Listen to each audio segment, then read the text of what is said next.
Hello, this is Success. How may I help you? So first, Donnie, I'd like you to introduce yourself and explain to the audience what exactly it is that you do. Hey, Jared, thanks for having. Excuse me, Jordan. Thanks for having me on, brother. I am first and foremost a podcaster. Donnie Boivin, name of my company is Success Champion. My podcast is called Success Champion, and it's a top 200 business podcast on iTunes in the U.S., Canada, and Australia. Outside of that, I do a lot of public speaking, a lot of private coaching, drink a little bit of rum here and there, and just have fun in life, bud. Just have a lot of fun in life. That's awesome. So first, what exactly is your story and how did you get to where you are today doing podcasting, doing this success coaching? I mean, not a lot of people are, podcast is kind of something that a lot of people are starting to transition to more. Yeah, absolutely. I got out of the Marine Corps at 22 years old and jumped straight into a sales position and then spent the next 20 years as a sales guy. And, I had a lot of fun, made a lot of other people wealthy along the process. And when I turned 40, it was one of those things of, okay, you've done this for other people your entire life. Why don't you do it for yourself? So started my own company, jumped out there, and I really thought that my sales skills and my reputation were going to make it just be the thing that made my business absolutely excel. Yeah. But what I didn't realize is I'd spent my entire life with an employee mindset, and it took a lot to transition over to being a business owner / entrepreneur.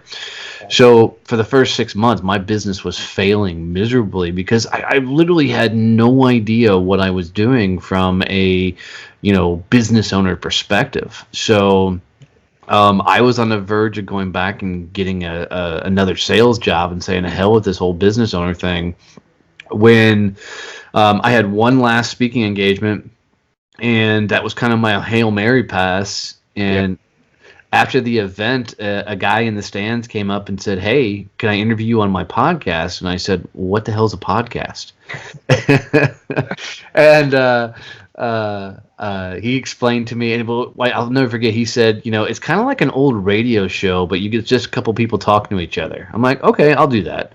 So I went on his show and had a blast. I mean, we had a really good time. And at the end of it, one of his listeners reached out and became a coaching client of mine. Okay. I do a lot of coaching in the sales side of things, help with the business development side of things. And from there, I'm like, holy crap, I didn't realize you could use podcasting as prospecting. I just went on there to tell my story. And but as soon as I figured out that I could use it as a prospecting tool, man, I went nuts. And I was on like 67 podcasts in like 30 days. Wow. Man, if you had a podcast, I was getting on your show. That was just, how I went. And then I just happened to get on somebody's show that, I'll tell the whole story. It was really, really, really bad. I mean, this guy sent me a list of 20 questions that he was going to ask me on the show, and I thought that was really cool because, somebody was going to, preempt me with these questions. I'm like, oh, that's something new. I hadn't seen that.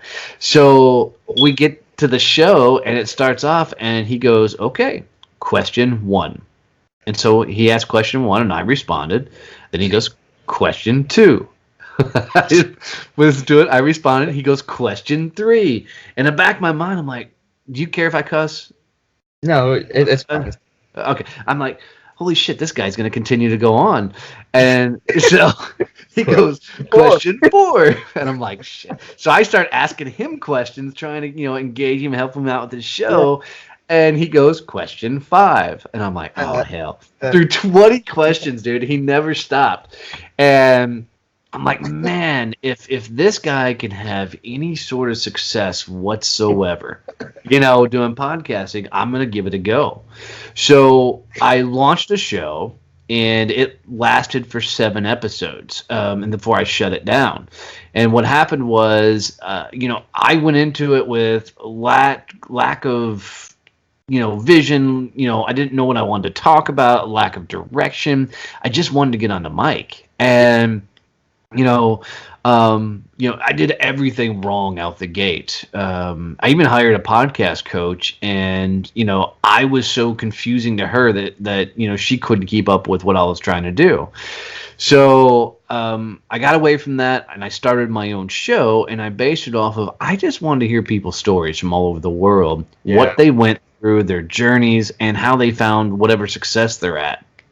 And I really launched the second show to inspire me. I knew I loved listening to inspirational audio, videos, and I just knew if I could get enough people coming to the table to share their inspiring story, that it would inspire others. Yeah. So, about 3 months into podcasting, I hit the top 200 in the business category. Wow. I've been in the top 200 charts overall, but I don't tell anybody that I got a top 200 podcast, in general, because I haven't stayed long enough in the top 200. Yeah. I jump in and out of it. But I mean, I tell you, as a guy that's grown up on motivational speakers and whatnot, to have your picture and stuff up there with the Gary V's, the Tim Ferrisses, Tony Robbins, that's all. It's pretty cool.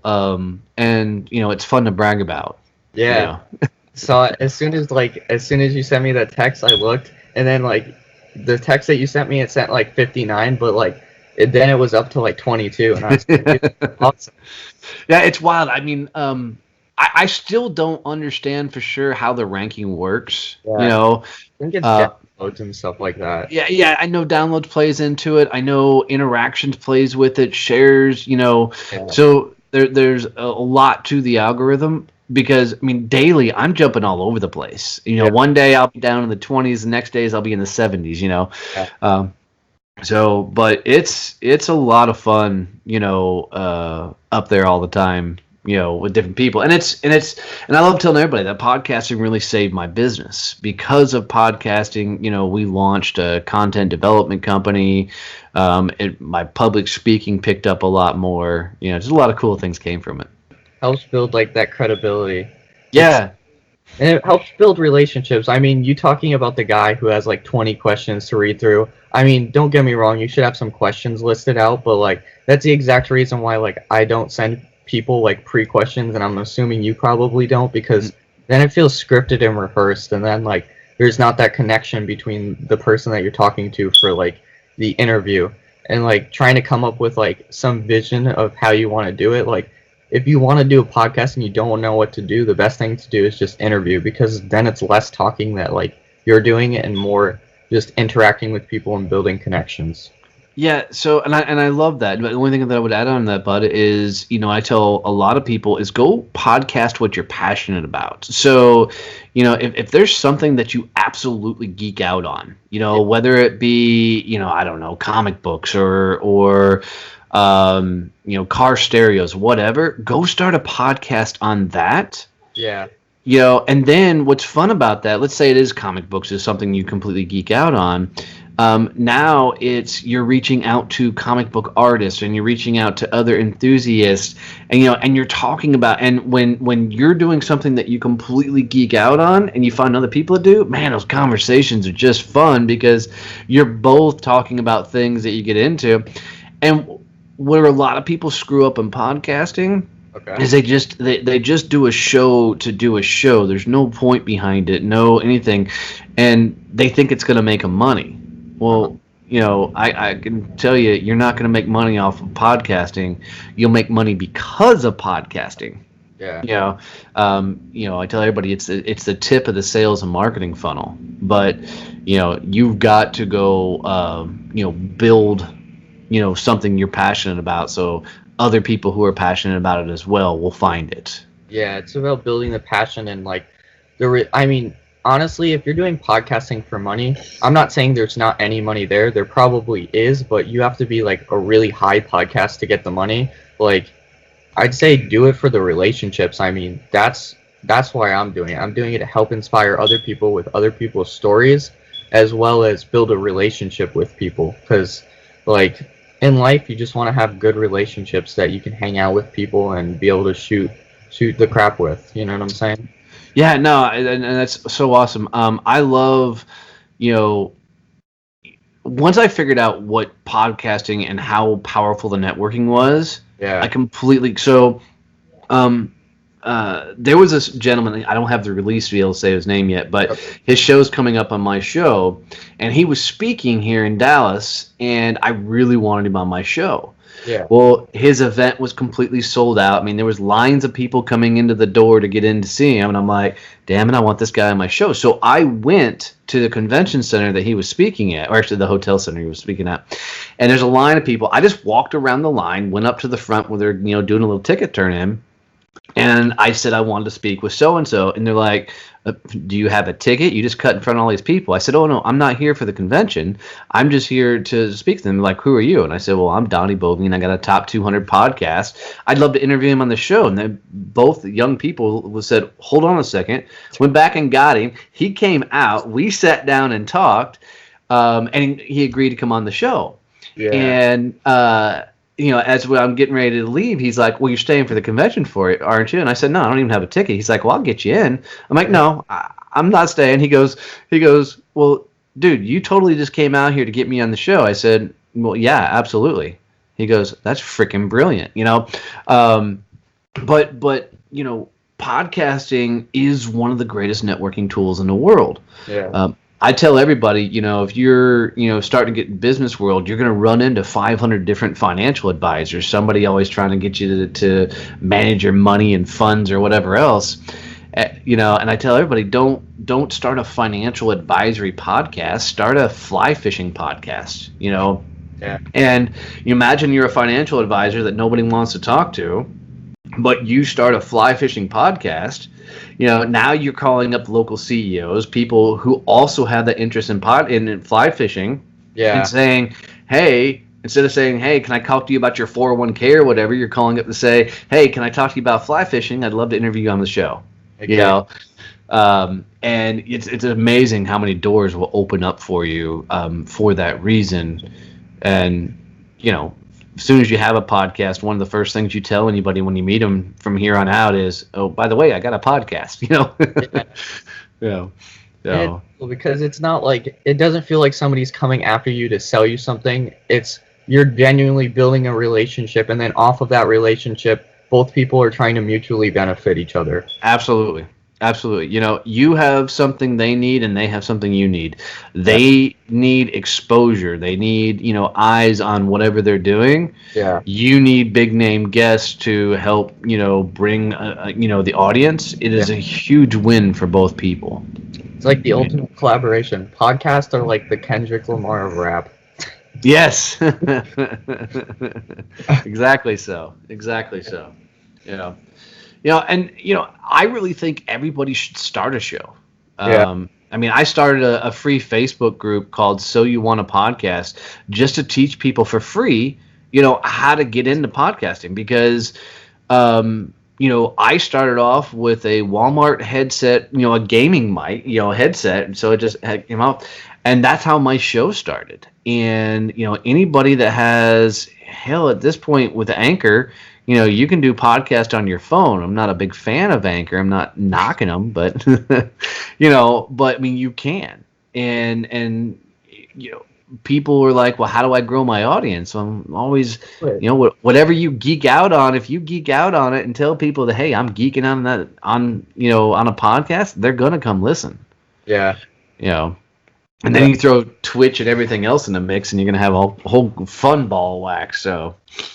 Yeah, I mean, I was like 2 months ago is when I started, and I was just trying to figure out how to use it. Like, you can look everything up on YouTube, but I mean, Anchor, Spreaker, but as long as you have something like Skype or Google Hangout or YouTube, you can just record it from there and talk face to face. That's the other thing, like that. I mean, just doing it for a little bit, I would recommend face to face, because just doing something over the phone when you can't see something, it just feels like you're talking to somebody that you don't actually know.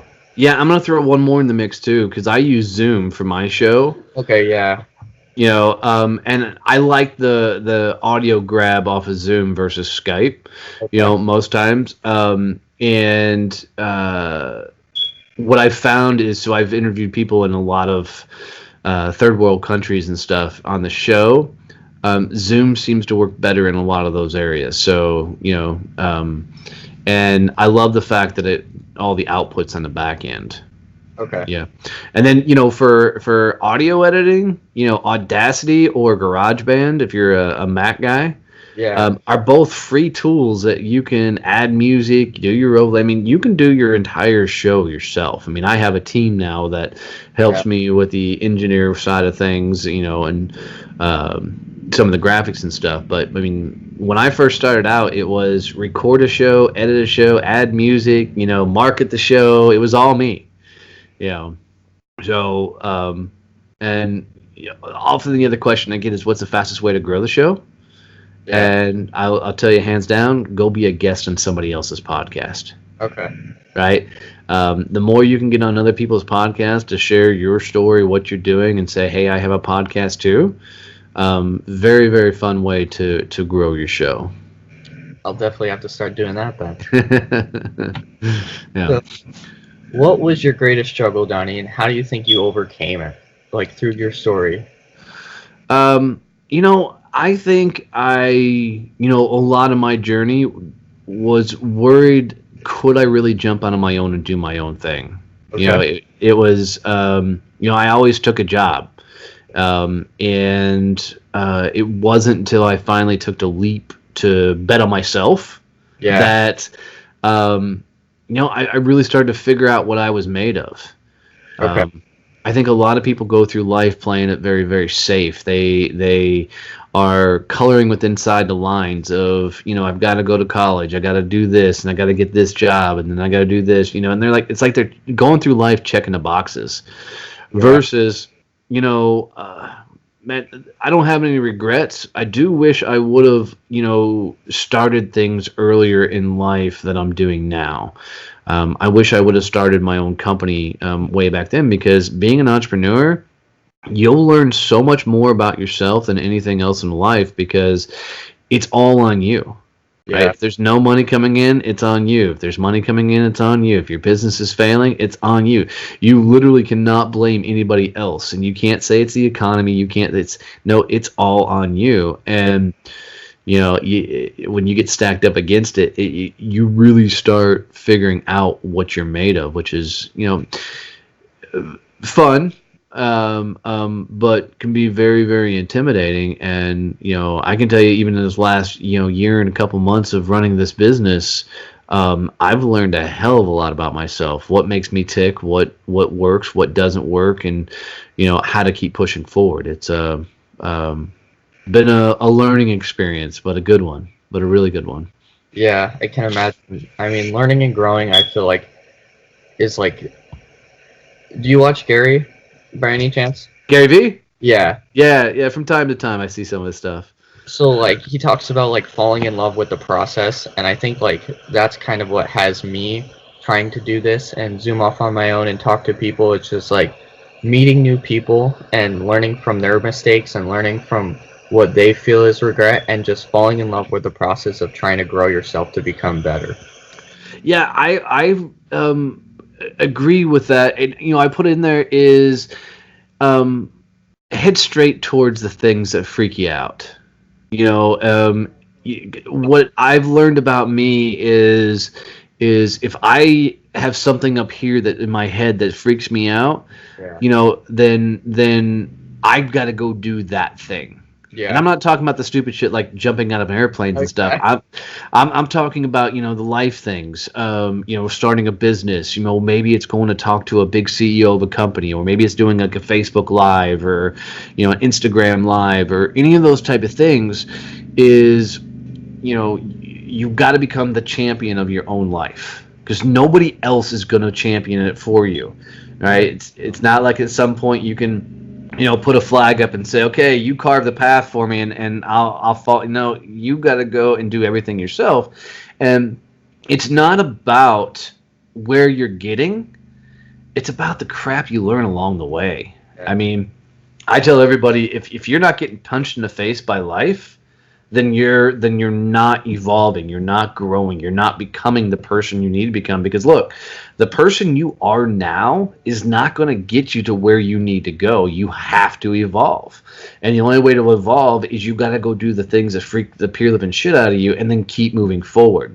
Yeah. My favorite quote of any movie comes from the Rocky movies, and Rocky's talking to his son, and he goes, "Look, it's not how hard you can hit, it's how hard you can take a hit and keep moving forward."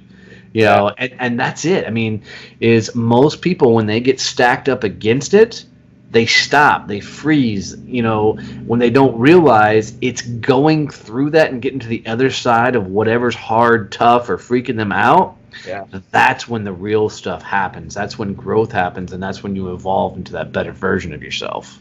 True. You learn in the valleys, not the peaks. Yeah, absolutely. You know, it's what's the phrase? Something along the lines of, you know, it's not how high up the mountain you get. Yeah. It's how high you can stand when you're at the bottom. You know, and you know, constantly taking that next step forward. Yeah. Yeah. So I'm assuming doing this, breaking off from being an employee, you saying you have to get over the employee mindset and get into the manager mindset or the entrepreneur mindset. Mindset must be a huge thing in your life. How big of a role do you think it plays in your life, and how do you think other people should use that to help affect themselves to grow? Yeah. I mean, if you don't know yourself, you don't know what makes you tick, you don't know what motivates you, you don't know what inspires you, you don't know what gets you continually moving forward, life is very, very hard. So I tell you, you either got to decide that I'm going to move through life and accomplish X, or get okay being okay. Yeah. You know, mindset is all about you understanding how you function in certain roles. Okay. You know, for a prime example, I can't sing. You know, Yeah. I do not have a singing bone in my damn body. You know, enjoy singing when nobody else is around, Yeah. right? But you should never want me to sing. I'm never going to try and get a career in singing. I can sell my ass off. I'm a good sales guy, Okay. right? For my company, my role should be sales. I'm not the social media guru. You know, I'm not the, you know, right? You know, I'm not the marketing design guy. Those aren't my lanes. So my role to grow and keep my mind right is don't spend time doing the shit that doesn't come natural to me, Yeah. right? That I don't geek out on. And the same token is, you know, I'm a firm believer that you focus on your strengths, not your weaknesses. Yeah. A lot of people want to work on their weaknesses and try and get them better. That's just wasted energy. Find what you're strong at and then outsource the shit you're not good at.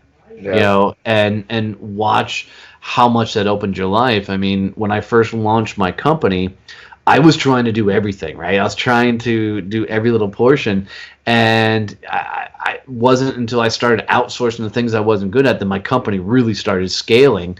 Yeah. Because I wasn't the you know, fulcrum for the whole damn thing.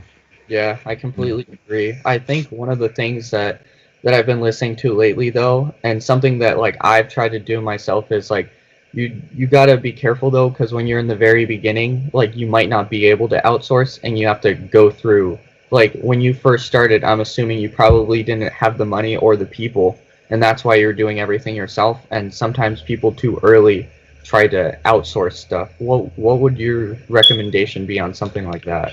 Yeah, I would say I screwed up a lot in the beginning because I was outsourcing too quickly. And where I was screwing up, so I went through 4 or 5 marketing companies, Okay. you know, early on, and I fired them all, but I will 100% they did not say they did nothing wrong. They Okay. did not screw anything up. They weren't a bad company. They didn't do bad delivery. I didn't know what the hell to tell them to do. Yeah. Right. So I hadn't gone through enough to learn enough to say, hey, I need you to do A, B, C, D, and E. I was hiring to hand them and say, okay, take over marketing. Yeah. Well, that will never work, right? Because if you don't give people direction, they don't know what they need to do. It's like, handing your social media over to somebody and say, okay, do my social media. Yeah. Right? Exactly. I mean, you're asking them to come up with pictures and memes and infographics and audio, visual, and everything else. And, it's impossible for somebody else to completely live your story. Yeah. So you've got to have a grasp of it before you begin to outsource it. And two, I think it gives you a humble understanding of what it goes to create that. I mean, if you sit down and try and create your own video the first time, and you think, okay, this will take me 30 minutes, and 6 hours later, you're still doing the same video. 1 minute Instagram post. Yeah, exactly. You'll get a lot more respect for the process, but it'll also, you have enough understanding that when you sit across from an outsourced partner, you can go, yeah, you know the question to ask, and if they're trying to bullshit you through, what their skill set is, and it's pretty wild that when you can look at somebody and go, all right, I need this happen, this happen, this happen, this happen. Can you do that? Yeah. Because one thing I've learned with outsource is you have to give them definitive direction. Okay. Without that definitive direction, you're going to be disappointed with what they produce for you. Yeah. Yeah. I mean, that's some good advice. Thanks. I've had a lot of CEOs that I've talked to and a lot of entrepreneurs I've talked to. They're like, I just want to outsource X for my business, whether it be sales, marketing, I don't know, accounting, whatever. They want to outsource that. And my response is how do you know if somebody's doing it right? How do you know it's working? and the answer that I usually get, it always comes back to, because money's coming in. Well, that's one indicator that it's working right. But there's a whole lot of other things. If money coming in the right proportions, is it telling your brand story properly? I mean, there's a lot of moving parts to it that you've got to have a grasp on. But if you're gonna outsource, man, Upwork.com has got to be one of my favorite places to pick up outsourced work. Okay. And if you're not familiar with Upwork, it's kind of like Fiverr, but it's a little bit more structured. Okay. And one of the things that I love about Upwork is you can go out and put your own pricing out there. So if you want a video done for, $20 to $50, go out and say, here, I've got this footage. I need to turn it into some social content of some sort. $50, $100, and you'll set up. And people will bid on it. You'll have 20, 30 different people bid on it, which is awesome. Because then, you get to choose who you want to do the work with. Just know that, you're not going to get consistency in that production because you're going to be using different people on a regular basis. But it'll get you in the game. Yeah.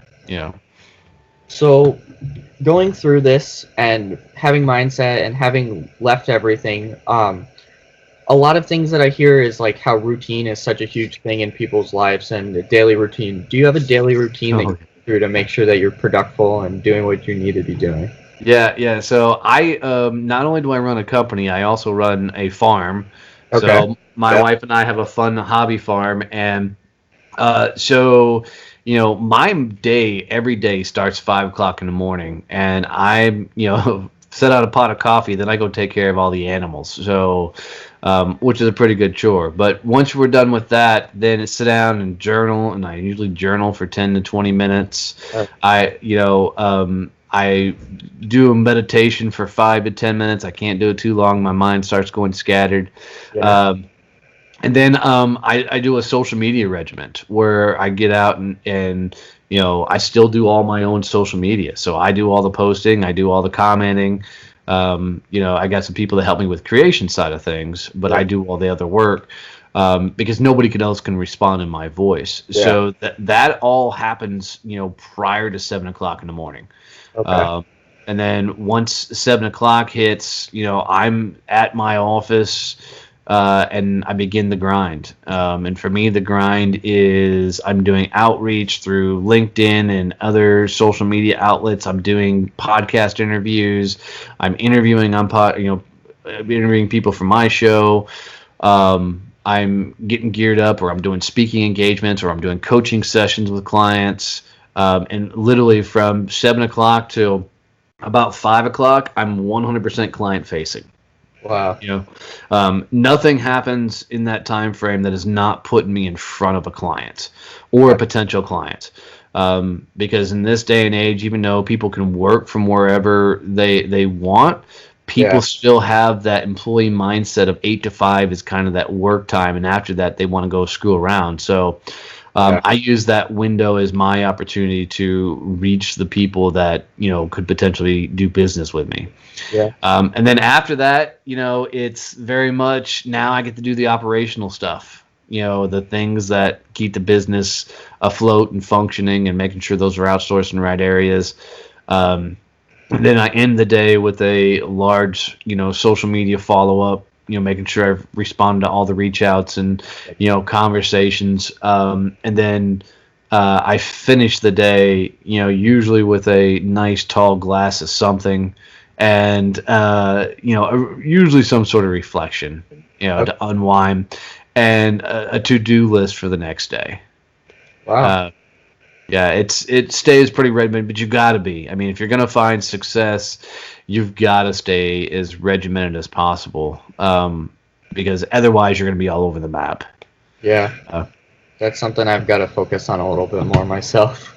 Yeah, and I would tell you, you got to find. So, real question: are you better in the morning or afternoons?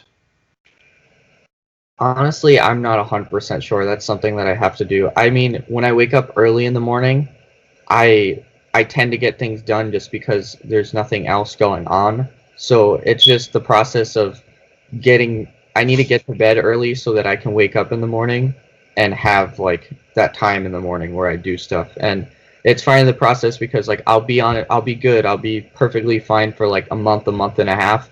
And then like one thing will happen and I'll be like, oh, okay, I'll push that off till tomorrow. And then I'll be like, okay, this thing happened, I'll push that off till tomorrow. And then it's just like, well, I've already pushed it off for 3 days, so I'll just and it's just like, I've got to get that thing of like, if I have to push it off for that one day, that's fine, but the next day, that's not an excuse for the previous day. Right. Yeah, one thing that you could do is every day just start off with an index card or Wonder List if you wanted to go that route, and write down, okay, what are the 6 things I cannot leave today without finishing? Yeah. And there's a lot of days that I found myself, 8, 9, 10 o'clock at night, and I'm exhausted from working all day long, and I pull up that damn to-do list, and I'm like, shit. And then I'll sit down and get that last thing, checked off the list. But if you don't, you'll do what you found yourself doing, and they become, these things that, well, you've put it off for so long, so why do it, type of things. So, but you've got to set the discipline of the day. And I say, call it regimenting your day. You've got to regiment the hell out of your day, and those are the tasks that have to be done. Yeah. Always beside me is I've got a notepad with what all's got to be done for that day, and I'm literally checking it off as I go, just to make sure that I'm keeping everything moving forward. Yep, that's something I'm starting today. I'm going to have to do. Yeah. So, my next thing is, Donnie, what's some tips in your industries that you have? Like the number 3 tips for somebody in your industry of, I believe you'd probably want to do podcasting over sales, but that's up to you. Yeah, no, that's fine. I'll do podcasting. That's totally fine. The first tip is we've already talked about a little bit, is start a podcast on what you geek out on. If you can't write 40 to 50 ideas down about your show and what you want to accomplish with it, probably not the best path to start a podcast. Okay. But if you have something that you can just adamantly geek the hell out on, and you could talk about for hours, that's 100% what you want to start your show on. I'm constantly amazed about the crazy ass podcasts that I hear about. There's a podcast that literally all they do is read the Lord of the Rings books and break down the different sections of the books, and it's got a massive following, right? And I just love that you can podcast about anything. Yeah. Right. The second thing is decide if it's something you want to do an interview or a solo. I'm going to encourage most everybody to do an interview. Yeah. On there, because if you're not a content creator, which I love to create content, so I can hear myself speak all the time, but if you're not a content creator, creating a podcast by yourself on a regular basis will get very, very, very daunting. And then the last portion of it is don't go in it to make money. Okay. Go in it to strengthen your personal brand.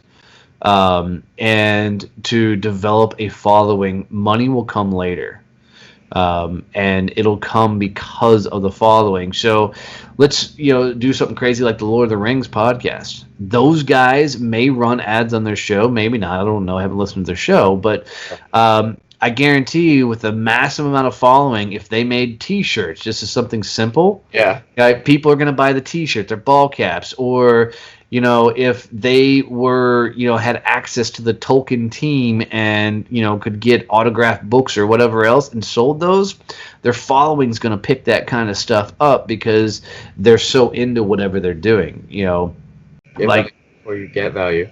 Absolutely. And at the end of the day, you got to run a business. And what I tell everybody is, okay, let's say they did the Lord of the Rings podcast. Yeah. Right? Now, sponsor it with your company. So, like on my podcast, I'm interviewing people all across the world. Uh-huh. One of the sponsors on the show is Success Champions. We're a content creation company, and we literally, from a very unique way, help people create a ton of social content. We don't post it for them; we just create it for them. Cool. On a regular basis. So that promotion runs on every show on my podcast.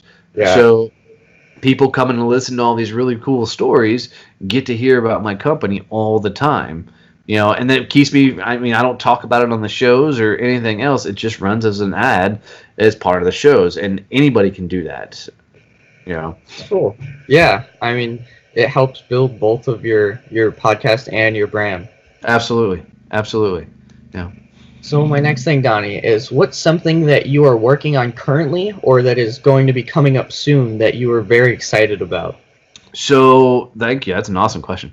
I have, because of the content development company, okay, I am launching an affiliate program. So, I know podcasters suck at generating revenue for their podcast. Yeah. So, what we're building is the way we develop content is I will sit down with a small business owner and I will record an hour's worth of Zoom conversation with them. So we're going to capture the audio and video from that conversation. I have a team of videographers, graphic designers, copywriters, and everything else that will take that content and turn it into about a month's worth of social content for them. So we're going to scrub it down into smaller videos, put music, put overlays. We're going to put it into blog posts and articles. We're going to put it into memes and infographics and package it all up and hand that to them. Well, now we're just starting to take that out to podcasters and say, hey, you're interviewing people on a regular basis. Yeah. You have content. What if you could offer those people that you're interviewing a chance to turn that into social content? You go record, like you're already doing, send us that video footage, and then we'll turn it into all the social content for you. So that's rolling out right now. Yeah. What I tell everybody is that was one of those 3:30 in the morning, holy shit, wake up things. Is I was laying in bed trying to figure out, okay, what's the next move? How do I monetize? And it just hit me. I'm like, shit, I'm sitting on a ton of content here. Yeah. So we have the website up. It's successchamp.us. The affiliate links aren't out there yet because we're building that out right now. But send me a message if you're interested in jumping on that affiliate program. But especially if you have a podcast, it's just an added. And, everybody who comes on my show, I always tell them, like, look, here's an offer. Is we've recorded this. We can turn it into social content. Let me know if that's something you'd be interested in. So, that's something like that's exactly why I'm doing like a FaceTime call, because I like watched Gary's flip book. I don't know if you've seen that, but No.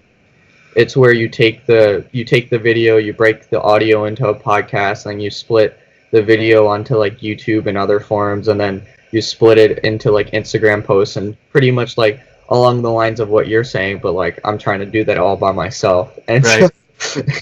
That's a lot of work, brother. That's a lot of work. And you know, the trick is your company may not be big enough to outsource that. yeah. You know, but all that time you're spending creating, the one thing that I would challenge you to do Okay. is do the creating time when you can't be client facing. Okay. So whatever you're doing for revenue streams for your business, Yeah. when you can be in front of clients, be in front of clients. When they're not, you can't get in front of them, which is hard nowadays because everybody can get access 24/7. If that's the case, then regiment your day. This is that 7 in the morning to 9, I'm going to do nothing but content creation. Yeah. You know, from 9 to 11, it's all going after clients and trying to do revenue and business growth. You know, so you got to constantly be gauging in a very regimented way. Okay. Yeah, definitely. It's like the thing is like I'm waking up at my time, but like half of them are in like California or other parts of the states. So it's like, okay, like this morning with you, like 11 o'clock your time or 11:30 your time is 12:30 my time. And then like another person, it was like they wanted to do it at like 12 or something like that. And it was like 3 hours after. So it's like trying to figure out all the time frames and make sure that I don't run in between the time zones with people and confirm 12:30 with somebody and then 2 o'clock here, but they're actually both the same time, just in different areas. So I want you to look at two things. Look up either Calendly or Acuity Scheduler. Okay. Both of them, I think, have free options, but it's a auto calendar scheduler. And what I love about it is I use it for my show, and when you send it out, it automatically changes the times for that person's time zone, and then it puts it on both their calendars. All right. And one thing that I do for my show is, like, if a guest coming on, there's a little form that they're going to fill out to come in, and I'm going to put in there, okay, what's your bio and what's your headshot. Okay. So that before I produce the show, I now automatically have their bio, so I don't have to do the reach out to try and get all that. And I already have a good headshot for them that I can use in all the marketing and everything else, and then memes and everything else. So that makes it all an automated process. Okay. Yeah. Really looked into that. Yeah, it makes life a lot easier. So if you can't outsource it, automate it. And you can automate almost anything nowadays. Yeah. Yeah. My next thing is, you talked about how you were in the Navy and Marine Corps. Marine Corps. Okay, sorry, Marines. I know that, but we're the Department of the Navy, the men's department. But go ahead. I know like how there's a difference. Like, yeah. My grandfather was in the Marines, so awesome. I just wanted to make sure I got that correct. And then you switched over to sales, and through that, when did you decide that specifically like 9 to 5 wasn't what you wanted to do anymore? Like you wanted to be your own? I think most of my journey, I always felt like I wanted to do my own. I think it really took me the courage. When I was literally 40 years old, I was sitting in a room with a lot of heavy hitting CEOs, and I realized, my destiny at that point was to retire behind a desk. Yeah. And I just realized that entire thought process sucked. So literally I was September 1st of 2017. I said, no more. Now it's my turn. That's awesome. And I've been getting punched in the face ever since. Figuring it out. But, I would tell anybody that the earlier you start, the better. I mean, how old are you, bud? 18. All right. So here's what I love about being 18 years old. Okay. If you dive in and start a business right now, you still got 10 to 15 to 20 years to recover. Yeah. I mean, you've got at the younger ages, you got nothing to lose. You don't own houses yet. You don't own the fancy car. I mean, you can live simply and grow amazingly. And I would in this day and age when everything's done through cell phone. Hell, I've got an Alexa flash briefing going out. So every morning, as long as somebody has an Alexa, they can say, Alexa, play Success Champion Motivation. Yeah. And every morning, a 2-minute freaking snippet's coming out, through their Alexa. And they're putting Alexa in a ton of new cars next year. Yeah. So it's just amazing with what you can do this day and age. And why more people wouldn't start a business, I have no idea. Whether it's whatever you're into, drop shipping or coaching, consulting. I don't necessarily understand the 21-year-old life coach because they haven't really lived yet, but that's where that's where I am right now. Is like I want to be a coach and I want to help people, but the thing is everybody's like, yeah, you have no experience, and I do agree. Like I'm not going to be like, oh yeah, I have so much experience. I've been through stuff and I'm still trying to figure out the process of the journey and just giving advice that I've learned so far. You know what I'm saying? Yeah, absolutely. And I think that's a smart move is to talk about very specifically what you've been through. But I think it's almost more important right now that you do kind of like you're doing with the show and you document what you're going through. Yeah. Right? Yeah. Because other people are going through the ride, but not many people are willing to, lift up the tent skirt, if you will. So if you can, let people into, hey, I tried this, it sucked, it failed, I blew that all up, or I tried this and it worked, people are going to go along that ride with you.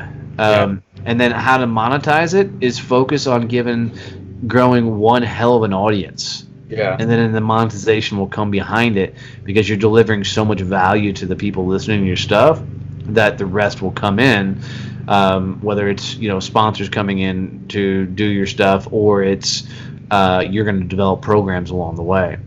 But starting a coaching practice is one of the most difficult things in the world. Yeah. So you got to be cautious how you label yourself and how you roll that out. Yeah. Yeah, that's why I'm trying to document the process like you were saying, just go along with the flow. And I feel like, okay, like I'm good enough, I'm content with how I've come to where I am, and I feel like I'm on the journey where my information can help people, and I feel like I'm not ripping people off for them to pay to use experience. I feel like once you're okay enough where you feel like you've helped along the way, just doing the process, and you're okay with the fact like where you are, that's when you can start allowing people to pay for it. Because if you're allowing people to pay for it and you don't even feel like you are where you're supposed to be, then you're ripping them off. Absolutely. 100% agree with that. I mean, I heard once upon a time that there was something like 100,000 coaches in the Dallas-Fort Worth Metroplex. And I don't know what that stat's true or not, but I do know I've run across a lot of coaches that have no business being coaches. Yeah. Because there seems to be a lot of people in the game that couldn't hack it in real life, and so now they're a coach. Yeah. So they're teaching off of theories versus, real world things. So, if you're gonna coach, make sure it's on shit you know what you're talking about. Yeah, it's the difference between don't get me wrong, I'm going for a manager, and I'm not saying this is all managers, but there's a difference between a manager who's a manager and a manager who's a leader. A leader is somebody who will get down in the dirty work if they have to, and a manager is somebody who just tells somebody what to do instead of having been there before.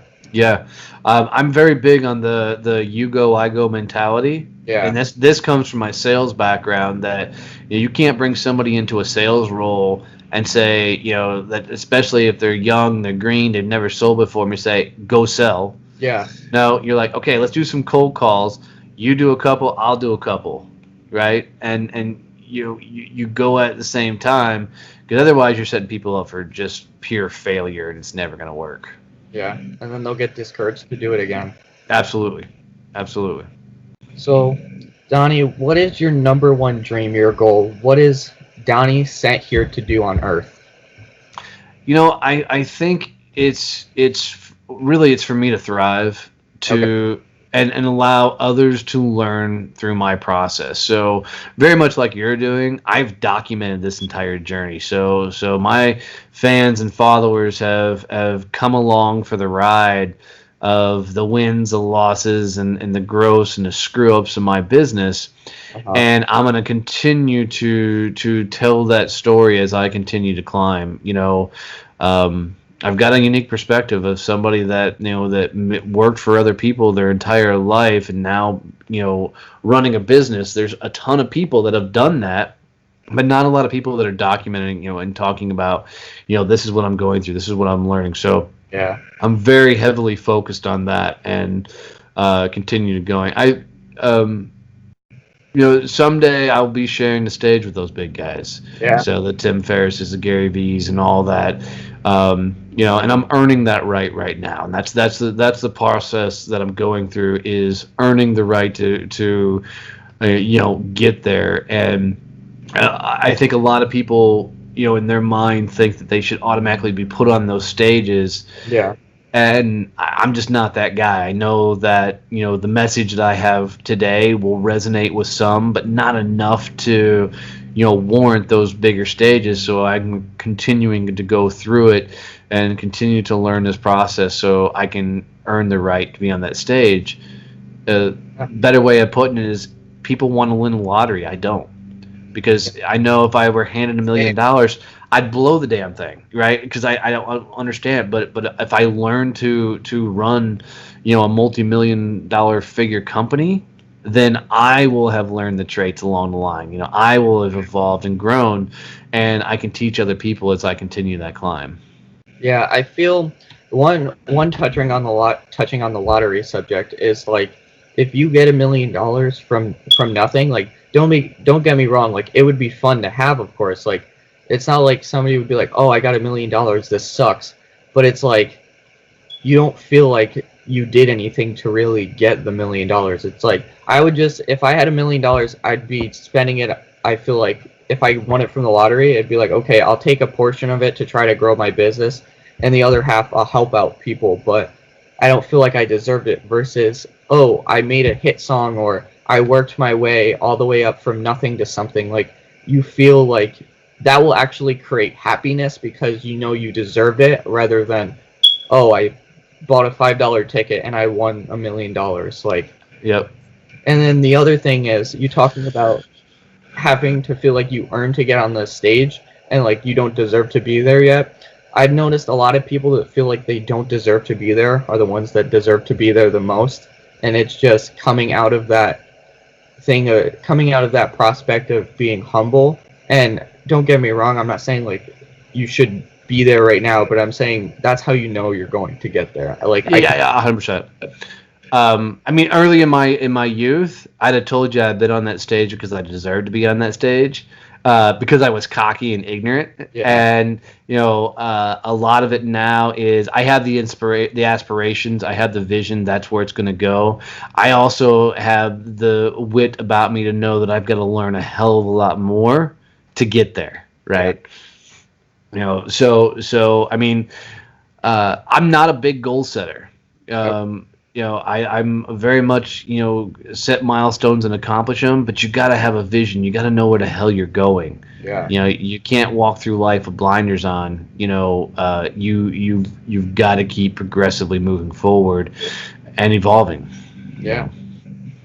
So my next thing would be, what's your number one piece of life advice, Donnie? What would you say somebody should live by if you had one piece of advice to give? It's risk-taking, hands down. Okay. You have got to take massive risk in your life. If you're not willing to bet at all, then don't play the game. And what I mean by playing the game is, I think you got two paths in life. You're either really, really going for it, or you're not. And pick one and be okay with it. Okay. You can't say I'm going to be the successful X, however you define success, and do nothing about it.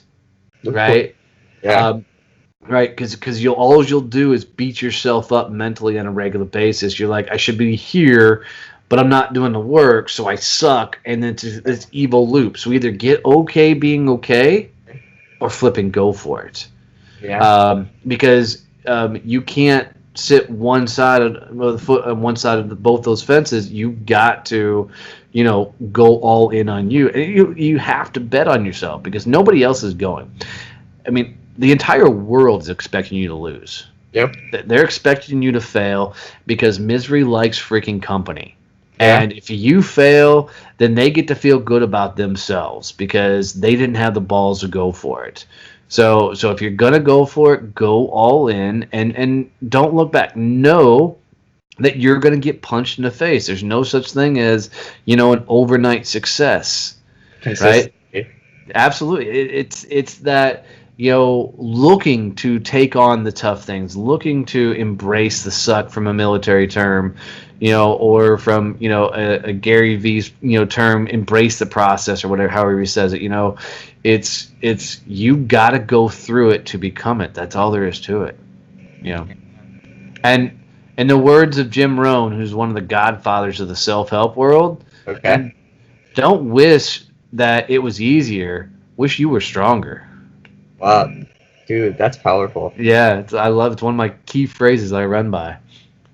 So, my next thing would be, or last thing actually, is do you have any shout-outs? I talked about something that's coming. You talked about something that's coming up with the affiliate and making the content, but anything else that you'd like to shout out? Just tune into the show, Donnie's Success Champions podcast. It's a lot of fun. I've got some huge guests coming up toward the end of the year and starting the end of the year. So Eric Thomas is coming on the show. Ed Milet's coming on the show. I got a couple of Dallas Cowboys coming on, in the near future.